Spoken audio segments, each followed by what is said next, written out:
Welcome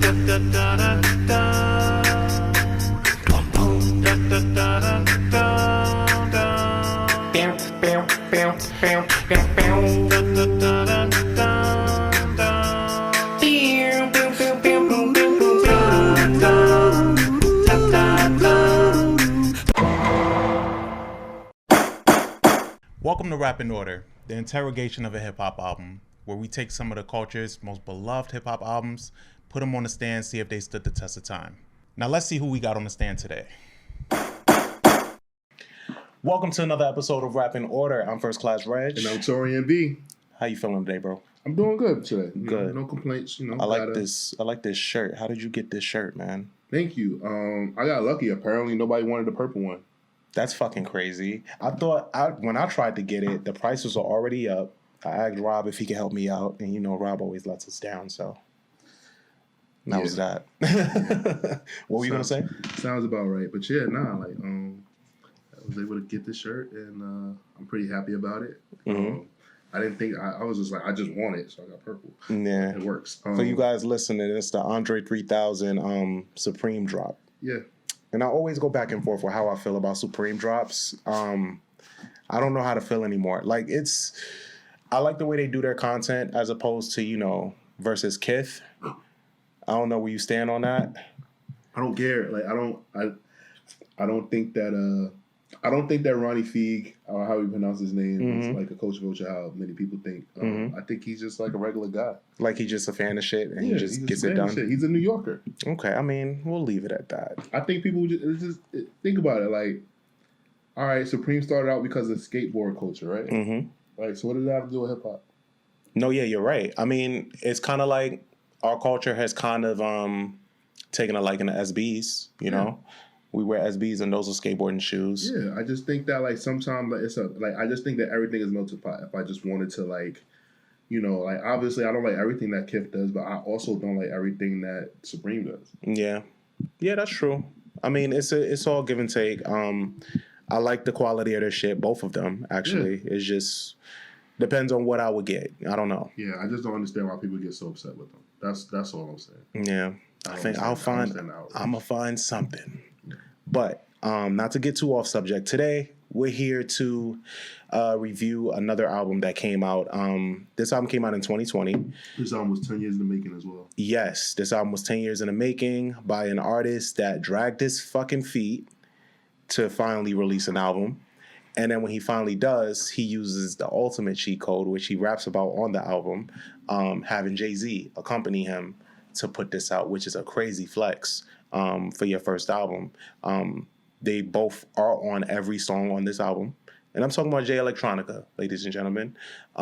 We first heard about Jay Elect back in 2011, I want to say. Something like that. Is that? No, earlier. 2009 maybe? Yeah, 2009. 2009 when we got Exhibit C. Yeah, so Exhibit C came out with Just Blaze, which is like...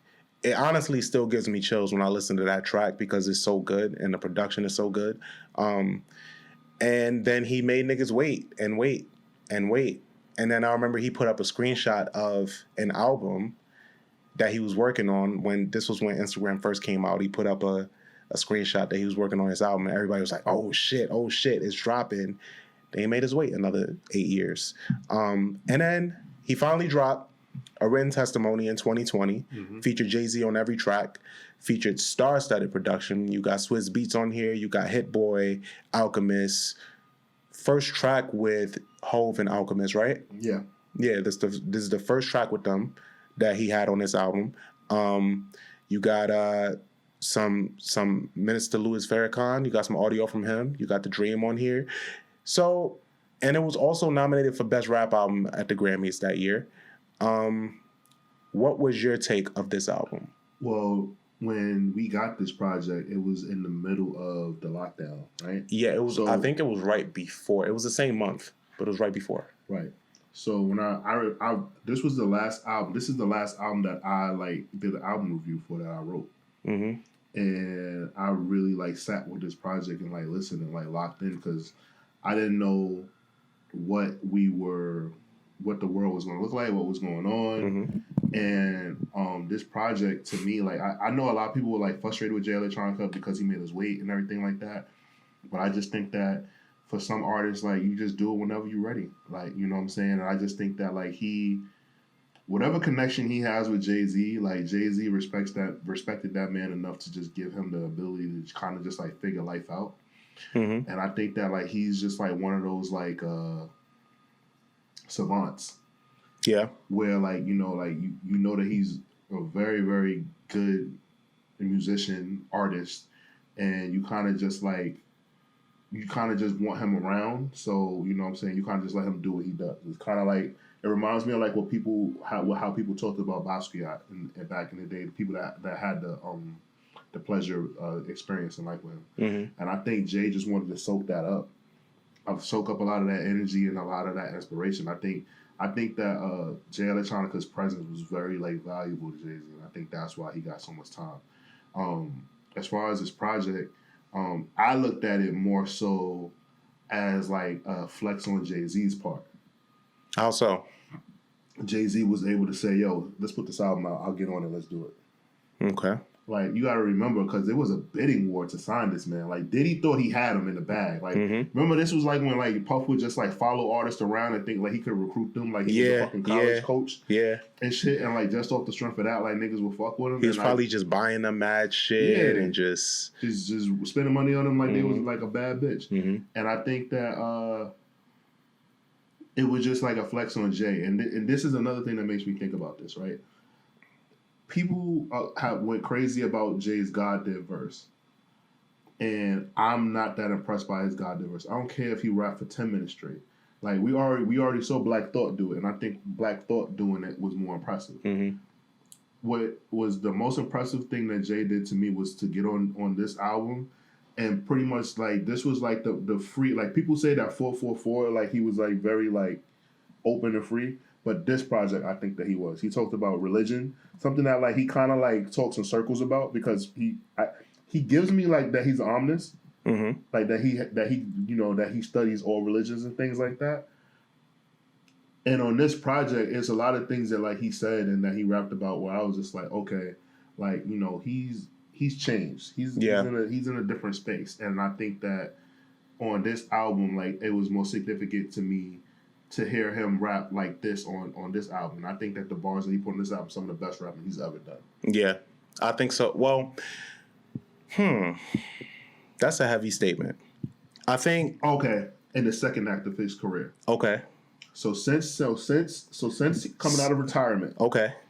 So since Kingdom Come, this is some of the best rapping he's ever done. Okay. All right. That's digestible. Thank you for checking me and making me rephrase that. That's digestible. Okay. I like that.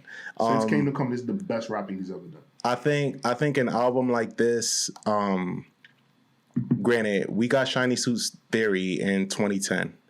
Because I remember we were still working at Levi's when that came out, which is crazy. That's how long it took for Jay Elect. And I think the frustration around Jay Elect dropping this album when he did was the fact that not only did it take 10 years, and we wanted to see if you could like live up to the expectation that you built for yourself and the type of shit that you talk. Because throughout those years, he would talk about still being the best, still being this, still being that. Coming for Kendrick. He was dissing New York rappers. You know, he said a lot of shit back then. But then for him to come out and say, for him to be the whole time friends with Hove, you know, have that ultimate trump card, so to speak, and then not stick his neck out there in a way that's like to show his art fully.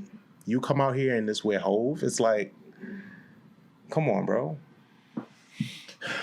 I get the competitive nature and everything like that, but I think less is more, and I actually like the fact that he didn't. Okay. I think it's dope. Okay. I genuinely do. Like, I guess some people could be frustrated with it, but I have enough music from Jay Electronica where I'm like, oh, okay. Yeah. Like, I know he's nice. Yeah. Like, so there's no question. All right. My thing always is like, is the person nice? Yes, the person's nice. Have I heard the person rap with some of the best rappers. Yes, I have. You know what I'm saying? Like, even his verse on Control is really good. It's just that Kendrick named names. Yeah. Right? I think everybody delivered on Control's a great song. Like, you know what I'm saying? Like, I just think that for Jay Electronica, like, that's just not what he's meant to do. It's like all right, put it like this, right? There are some people who still say that Lauryn Hill, Miseducation of Lauryn Hill is the greatest project of all time. That, you know, they say they have all these things to say about it, right? So what's the difference? Yeah. Okay. I get that. But I think also with this, at least with Lauryn Hill, she dropped a body of work that wasn't relying on her features. Okay. So that's a big difference. I'm just saying though, like we legit, there's people that like legit say that the Miseducation of Lauryn Hill and the score is enough, right? So the score, like she's on there. Okay, Lauren. Okay, how much rapping is she doing on the Miseducation of Lauryn Hill? It's scattered. It's scattered? It's scattered. She has 3 songs rapping. She has, so there's Final Hour. There's Everything is Everything. No, Everything is Everything. She has a verse on that, right? Yeah, Everything is Everything. Yeah. She's rapping. Yeah. Okay. All right. She has 3 songs rapping. Oh, right? And then That Thing. Yeah. Okay. But what I'm saying is that like she's hailed as, some people hail her as the greatest female MC of all time. Yeah. Some people put her in their top 10 period. Right? Yeah. Nobody's putting Jay Electronica in their top 10. They're just saying, yo, he's nice. And people are still like, no, he don't deserve the credit. That's all I'm saying. All I'm saying is that we got the Fugees technically have 2 albums, but their first album was a complete flop. Their second album was a score that's undeniable, right? Like she's 1/3 of a group, right? She didn't do all rapping on that project. She didn't do all rapping on Miseducation of Lauryn Hill. It was more singing. It was an R&B album, right? I'm just saying, like, so for Jay Electronica, like, we have plenty of things where he's rapping. We have the Spotless Mind, the Eternal Sunshine of a Spotless Mind. A Spotless Mind, right? Like we have leak songs. We have it. He can rap. Nobody ever said that he's top 10. No, yeah, nobody ever said he was top 10, but people just wanted him to prove himself because he talked so much shit in between those years of not being active. That's all it was. I feel like he backed it up. I feel like along with like Hov co-signer, he's him. Hov co-signer, a lot of niggas was him. Nah, he ain't. Listen to Hov co-signed as him like harder than he did Jay Electronica. I say Jay Electronica and Lupe, he co-signed as him. I think his whole run as president was co-signing people that never made it, except for Rihanna. Well, he co-signed people, but he ain't co-signed them as him. Who?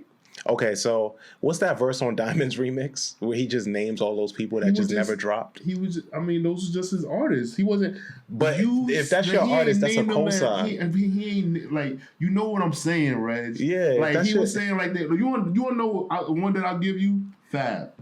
Okay. He co-signed him. He co-signed Fab as him. That's what I mean. Like, you know what I'm saying? Like, PD Watch Me. Like, why Jesus Up Next? Like, that don't count because they was his artist and he just saying they coming out. I'm counting it, bro. No, bro. I'm counting it. It gotta count. That's your artist. That's not what he was saying. Like, he wasn't saying that they was him. At the end of the day, he could have not fucked with them. Bro, he said Tierra Marie, PD Watch Me. Tierra Marie was supposed to be that girl. She's supposed to be Rihanna. Right, but what I'm saying is like, you know what he meant. Like, those are his artists. He's supposed to shout them out. That was more like a shout out. But if that's your artist and you shouting them out, if that's your artist, that's already a cosign. And you shouting them out. You want to know another cosign? Sebastian Telfair. That was a bad cosign. I mean, Hov hasn't cosigned the best artist. It's okay. It's all right. But in reference to Jay Electronica, that's the only beef. That's mainly the beef. So when we get to the music itself, right? This album has some big shine, like some super big moments. Oh, you scared Negroes. Like that shit just that beat for Ghost of Soulja Slim. Ghost of Soulja Slim. That shit vibrates through me, right? It's incredible. And it's produced by Jay Electronica. And I think a lot of people, they don't really play up the fact that Jay Elect also does production too, which is pretty impressive. I love Hove's flow on this. Rest in peace, Soulja Slim is super remnant of Soulja Slim. That is his flow. And it just ties back to New Orleans. I think it was an amazing song. Right. So a lot of people don't even know that Jay Electronica is from New Orleans. Like he's from New Orleans, Louisiana. You know, he migrated around. He came to New York. At one point he was sleeping on Angela Yee's couch. Oh, like, yeah. People kept like taking him around. He got taken to Erykah Badu's house. He met her. She said that he instantly befriended her children, and that's why like she fell in love with him and everything like that. And like she said that she was just fascinated by him. And I think that this being like the first track on the album like was significant because, you know, I have friends from New Orleans and like the way that they talk about Soulja Slim is kind of like how people in Harlem talk about Big L. Whereas like he would have been like if he would have lived, he would have been the one. Like you know what I'm saying? Like so. You know, and it's obvious. There's always a what if or whatever like that. But like they talk about Cutthroat Committed down there and everything, and like shit. That name is kind of fucking just dope. Cutthroat Committed, like shit. But it just makes me like think like damn, like that was actually like that was a dope homage that he made, and like some people might not catch it, but like it made me really think about it, and like you know what I'm saying he's basically saying like yo like this man is like rhyming through me right now too. So I like that. Yeah, and I think yeah, that's a great point actually. But I think my first time hearing this album, I remember Jay Elect went live on Instagram and he was in the studio with Hove and a bunch of people, and they was just playing songs from this. And I just remember hearing Chris Paul, a bunch of like just random people. And I remember Ghost of Soulja Slim coming on, and I was like, "Oh, I need this album now, nigga! Yeah. Like this is crazy, right?" I mean, I was in the moment. Oh wow! So then I don't know. I'm trying to think of some other songs on here. I found it very interesting that he put Shiny Suit Theory on the album. The song is literally 10 years old. It was that good though. Flux Capac, how you pronounce it? Oh, Flux Capacitor? Yeah, like that's my favorite song of the album. Flux Capacitor is really good. Nah, and I really like it's unless like you really like know like this album like it's such like a homage to New Orleans. Like how like he has Hope coming on there like with the bounce reference. Where my uptown posse? Where my uptown posse? Where they at? Where they at? Where they at? Yeah. Like that's my shit, bro. Like I'm like yo, like this is crazy, and I'm like this has to like. And Hov is really rapping on it too. Yo, bro, like he's really rapping. Blacking. Yeah. Like he's rapping. Like that's what I'm saying. Like this, like when this album came out, I really feel like because we were on lockdown, and like they couldn't, I'm pretty sure like they would at least did one show. Like we would have got one video. Like we would get a video for this album, right? I feel like the promotion on this, like it kind of like came and went, but I think it was a perfect timing for Jay Electronica. But like I genuinely feel like. This album just like went over people's heads, but Hov was rapping on this project. Yeah, he was, and he sounded refreshed. Yeah, he sounded really good on this album. Right, like it was just like he really was just taking it to that next step, and I feel like Jay Electronica like kind of like brought that out of Jay, and I'm glad that that's what happened. Like if that's what it takes to get him to rap, then I'm cool with that. Like I'm happy, and it makes me glad. Any songs you don't really fuck with on here? Ezekiel's Will. Okay. Yeah, I wasn't a fan of Ezekiel's Will. Okay. I mean, and I just like that. Like I was like, And it's interesting because like there's a song that he has with Kanye West that was leaked, and I was like, that could have like easily made the album. You know the name of it? I don't remember the name. Okay. Of it. I have it like on my computer and everything like that, and like because that was supposed to be the project that when he put up the track list. Yeah, like Ezekiel's Will. That's the joint with We Gonna See. With Dream. Yeah, I didn't really like that one either. Yeah, that's what I'm saying. Like that, like I don't like the chorus. Yeah, like I know that like the Dream is like their like go to guy. But like sometimes I just be like, yo, why y'all call like this why nigga? y'all need yeah. Like, I don't know like, what it is. Like I feel like he just be around. I feel like he just pops up at Jay-Z and Beyonce house. Like put this just be there. They be having him lay shit as a reference and then they just end up keeping it. Yeah. Because he's not the best singer. Nah. His voice is a little annoying. Like I feel like he convinces him like I don't know they're gonna be able to get to get that off like I did. Yeah, like just leave it. Tricking them. Just leave it. Yeah, I would have to agree. I think that's the biggest flaw on this album. Yeah, that. I mean, if I could be picky, the Travis Scott track. I was just gonna say that. Yeah, like it just like with this album, one thing since it took so long to get this project. Obviously, he has a bunch of tracks recorded. I feel like this wasn't my nitpick of it is that this definitely wasn't the best 10 songs he had. No.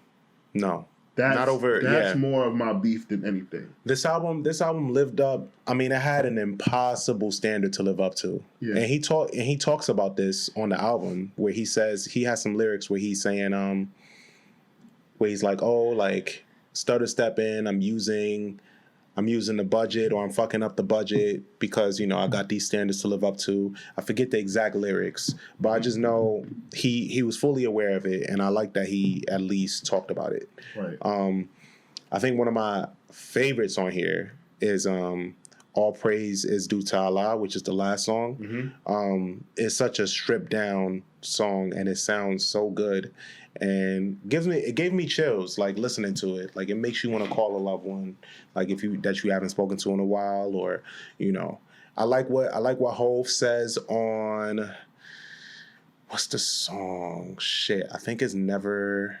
No, it's shit. Which one is it? Oh, it's Flux Capacitor, where he says when I die, don't tweet out pictures of us like we was cooler than we were or whatever, which I think is incredible because we see. If I ever get a picture with you, bro, and God forbid something happened to you, you best believe I'm putting up a small novel and a picture of me and you. Yeah, niggas is gonna put up text messages. I'm sorry, Hov. It does happen. It sucks, but it happens. And we're seeing it now, unfortunately, with the with the passing of Takeoff. But I just think moments like that are really big, and they're scattered throughout this album, which I really appreciate. I think the track with Travis Scott is a little noisy, and of course, because it's Swizz Beatz, Swizz Beatz is a friend of the show. Yeah. But that song just didn't need that. Like that noise, like it was just too much. Yeah, I agree. It was a bit noisy. This, like I said, like this project, it just was just weird timing, but I think it was perfect for Jay Electronica. It is. Like, he just had weird timing with it. Like this project comes out while non-pandemic times. I actually think it's actually a bigger project. I actually think that there's more promo, there's more interviews. I think so too. Like that. But I think it's just what he wanted. And I think, it got people to leave him the fuck alone, too. Like, people was like, oh, this is how you want to do it? This is how you doing it? Yeah, all right, cool. We're going to leave you the fuck alone. I genuinely think that's what happened. I think, this, just made people understand, all right, he on his bullshit. He wouldn't even give us a whole album alone. And he doesn't, honestly, he doesn't have to. It's okay. Like, if you put this in any other artist's lap and say, hey, and keep this in mind, I guess, with the reference of, hey, would you rather do this or a dinner with Hov or whatever? I doubt anybody would say, there's not a lot of artists that would say, yeah, even though I have this connect with Hov and he's willing to do a whole album with me, I'm going to go out and prove myself and I'm going to do this myself. Ain't no way. That's just like when Memphis Bleak, somebody asked Memphis Bleak, yo, if Hov write a verse for you, are you going to use it? He's like, hell yeah. It's just certain shit, especially when you know that you're not as lyrically gifted as somebody. If you don't think that you're better than Hov, if Hov writes you a verse, take it. That's how I feel. So it's just one of those things where I just think that people are never going to... Jay Electronica is already set in stone his legacy, right? And his legacy is kind of like a what if. Okay. And I think he's okay with that because I think that in his mind, the people that probably matter to him already have told him yo, you're the one, you're nice. So he don't need that. He hears it behind the scenes. Yeah. He's heard it behind the scenes. He don't need that. But I do think that also if he was to rap, I think he would be very controversial. Right now, all this anti-Semitic shit. Yeah. Oh man, I think he's sitting on his couch. Yeah. just reading this shit. Yeah, I think the things that he would have to say would be very. I think he would definitely be on some Kyrie Irving, shit. Not Kanye, but Kyrie Irving in the sense of like. I think he'd be somewhere in the middle. Yeah. Yeah, because I think that he's very educated and very well read, but I think that he would piss off a lot of people in powers that be, and he would definitely come off anti-Semitic. He'll put his foot down on a lot of shit. Yeah, and offend a lot of people. Yeah, because he absolutely has no problem offering to have someone come visit the Frank stand. So yeah, that's a fact. He's very disrespectful. So I guess my question to you is, do you want more music from JLX? I'm cool. Like I'm cool with what he's giving us. Like because I understand. Like, all right, he's just not. He's not the musician. He's not the musician that is controlled or like answers to the industry. Like he's kind of like he's kind of like a jazz musician that like just travels and just does things. So I appreciate that. So I'm not really pressed that like we don't get like a lot of shit from him. Like I'm cool with what we got. Like, I'm cool too. I don't think J Electronica is one of those artists that's gonna keep developing into something that I need to be in tune with. That's another thing. I don't think that he's like his lyricism is going to get any better than like I don't like that's another thing. I don't think it's going to get any better. Like that's that. I genuinely think that this man was homeless at one point. And he was able to get discovered and like be able to like be introduced to certain things. And I think the people that got to know him were able to like love him and care about him and be like, all right, you're good. And I think that's it. Like, you know what I'm saying? Like he was just able to be put in a position. And I'm pretty sure he ghostwrites for people. Like, he makes his. And he makes his. He's good. You know what I'm saying? Because Erykah Badu, she big on that child support. Yes. So you know what I'm saying? He ain't able to just get a free ride and shit like that. So. I think like he's living like a pretty cool life. Like, wasn't he like engaged to like a fucking like princess or some shit like that? Like, really? Yeah, like he just like that nigga is just like the Forrest Gump of rap to me. Like he just like has like this interesting life. Yeah, like obscure shit. I think overall this was a fun project for both of them to do, and from both sides. I think Hove steps up to the plate in the sense that he saw something he could be challenged by. He saw working with somebody like JLX. And being the kind of person that JLX is, like with religion and with everything like that. And I feel like Hove was kind of just not necessarily coming into that, but being more open about his beliefs. I think he was more comfortable speaking about his beliefs and being open. Like this project. And I think, I'll be honest with you, I think Jay knew that this project wasn't going to like have the eyes on it like it was supposed to. Yeah, so it was kind of just an exercise for him. Yeah.